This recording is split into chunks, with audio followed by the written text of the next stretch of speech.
Hello, my name is Michael Smith. I'm the director of the National Model Aviation Museum here with the Academy of Model Aeronautics. It is the end of September 2017, and I'm here with Mr. Bob Sifleet, a four-time Grand National Champion of the National Air Modeling Championships. So thank you very much for joining us today. I'd like to talk to you today about the 1960 NATS and how you were involved with that, a little bit about the background and so forth. So for that particular year, how did you plan for it? Well, the previous year in 1959, I had competed to attempt to win the senior national championship, which I did not achieve, but it made me quite hungry. And so I decided I was going to really try hard for the 1960 Nationals. And, so you work a whole year to try and get ready for it, because you had to fly 9 events.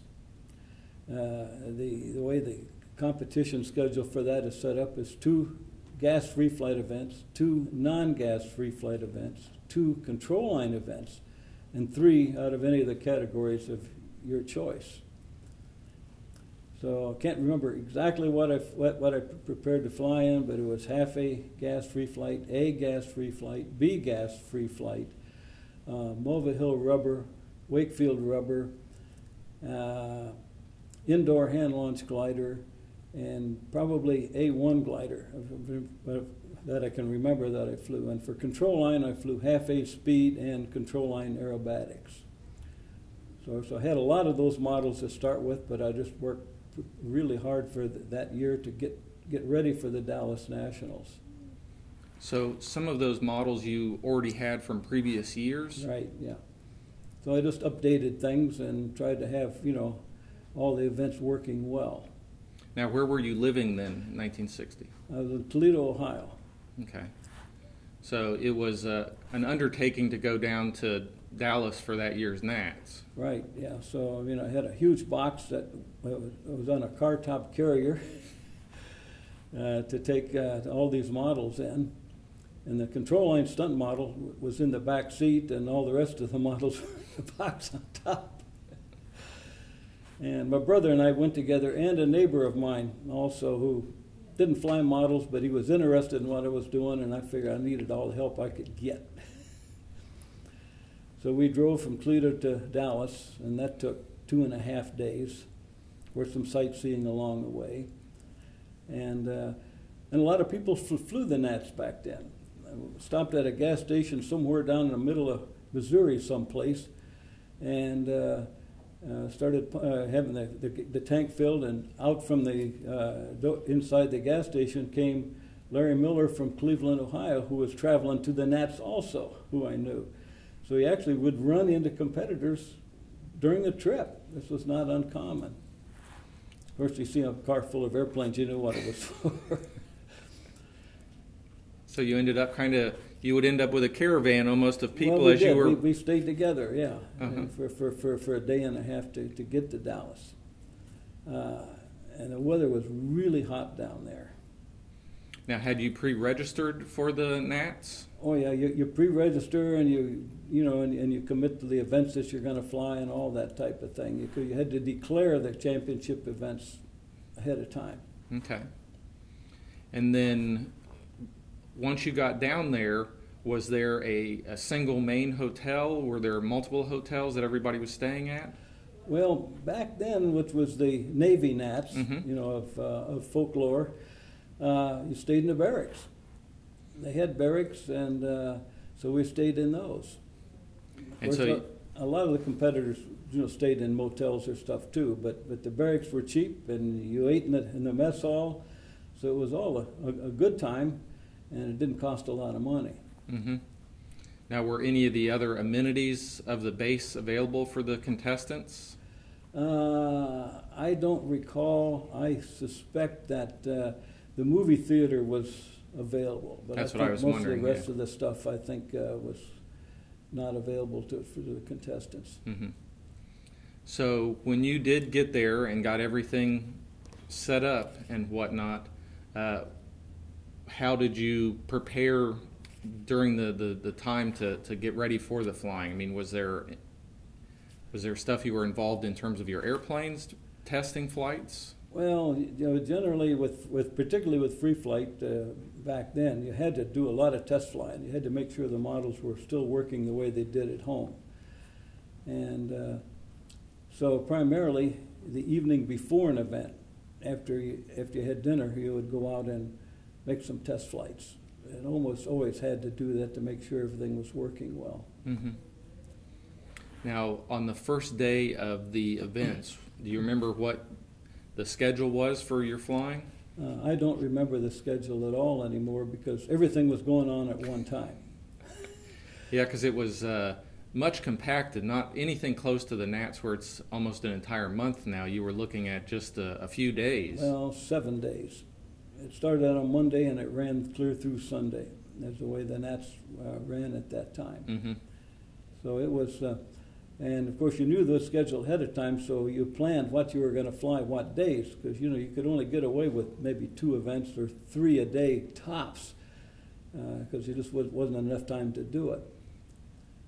So you had to plan. I'm going to fly this day and that day and so on, so you could get it all in.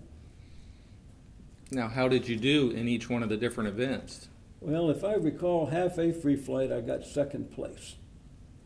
And trying to think, half a speed, I was either 2nd or 3rd, and I think 3rd place in indoor hand launch glider.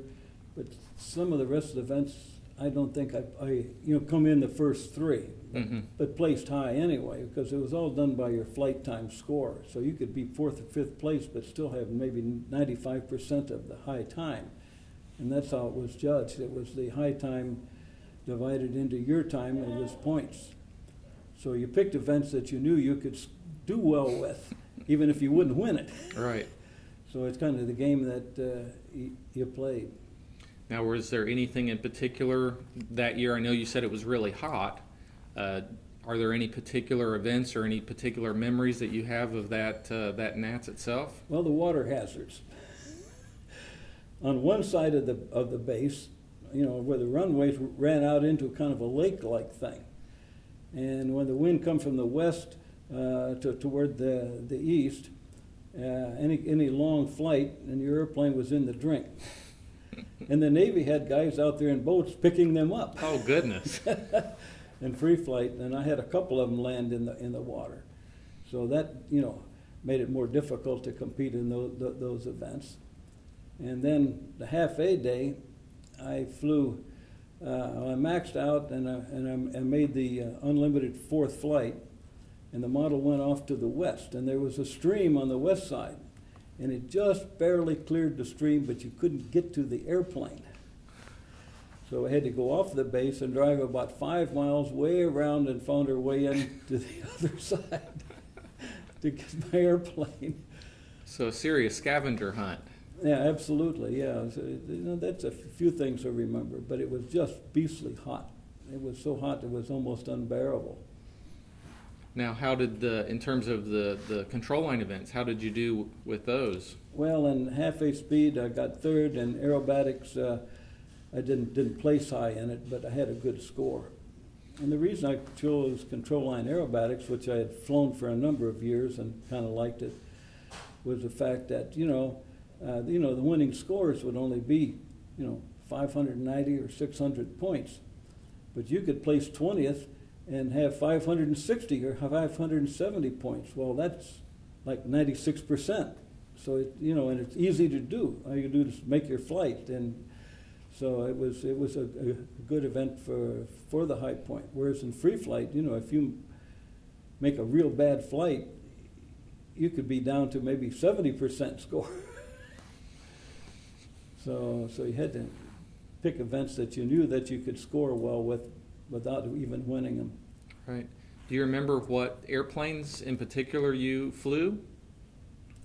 Well, in half-a, in fact, in all 3 AMA gas events, half-a, A, and B that I flew my Maximus design, which was published back in that time frame. That's what I flew. And Wakefield Rubber I can't remember. It was just an airplane that I had. And, but I don't remember what some of the rest of them were anymore. It's been so long. Mm-hmm. Now, as the events were going on and you were accumulating points, who were some of the other people that were in the running with you? I can only remember one that I knew for sure, which was he was very close to me, and that was Bob Bienenstein from Detroit. And he was very close to my score. But I managed to nose him out somehow. Now, for the national trophy, did they keep a running total, or how did you know, or was it just your own? They didn't, at least I don't recall them doing a daily total. But you knew what you did because you could look at your score versus what the high score was, and you could calculate out what where your standing was. But I don't recall a day-to-day standing of the high point scores. Now, when did you feel that you had a really good chance that you were going to be the winner? Well, I can't say it. Felt that way until I had gotten all the events in. Because, one mishap and it'd be all over. So right. I don't recall feeling that way until probably the last day of the contest when I was done. And I knew what my points were, and I felt I had a pretty good chance. Now, when it was announced that you were indeed the winner, you had mentioned earlier you had been trying to go after the senior trophy. What were you thinking in terms of when you were announced that you had indeed gotten the grand champion trophy? Mm-hmm. Well, I'd achieved the goal. And what they did is they did all the calculations, on the last day of the contest. Of course, they obviously had a running total. When they knew who was going to win, then they come and look for you to make sure you would be at the award ceremony. So that's when you knew that you'd won. You knew in advance. Okay. And at that time, they still had a single award ceremony? Yes. Well, okay, for the grand champion stuff, mm-hmm. they did that separate. Okay. Because the Navy always had an air show. And the public was there and all that stuff on Sunday afternoon. We were generally done by 1 o'clock on Sunday, and then the rest of the day was for the air show. Well, then they had a big grandstand with some dignitaries and the Navy people and stuff. And then as part of the air show, they presented the championship trophies. Okay, so they were their own, in front of the entire crowd who was there to see the air show Right. and everything. That's what they did, yeah. It was always done that way. Then the rest of the awards were done in an auditorium somewhere on the base all at one time, Sunday evening. So quite a big honor to be pulled out in front of all of the air show crowd. Right, yeah. It was always a thrill to have that done, yeah. And then after you were awarded the trophy, was it something that, obviously, was there media or so forth there that to get interviews and whatnot? I don't recall any other than post-national, usually contacted by somebody from Flying Models or one of the other magazines always wanted an interview or an article written or something. Mm-hmm. But I don't recall any media other than some photographers. Now, for that particular year, other than you won the Grand National mm-hmm. trophy, what else? What were your other placings? Well, let's say I got second in half A for free flight, third mm-hmm. in half A speed, and I don't recall there was any in the others in the first three. Okay, and then what we have here is the smaller one. Is the trophy that you won? That was the senior. No, this is the Open. Yes, I'm sorry. Right, that's the Open trophy.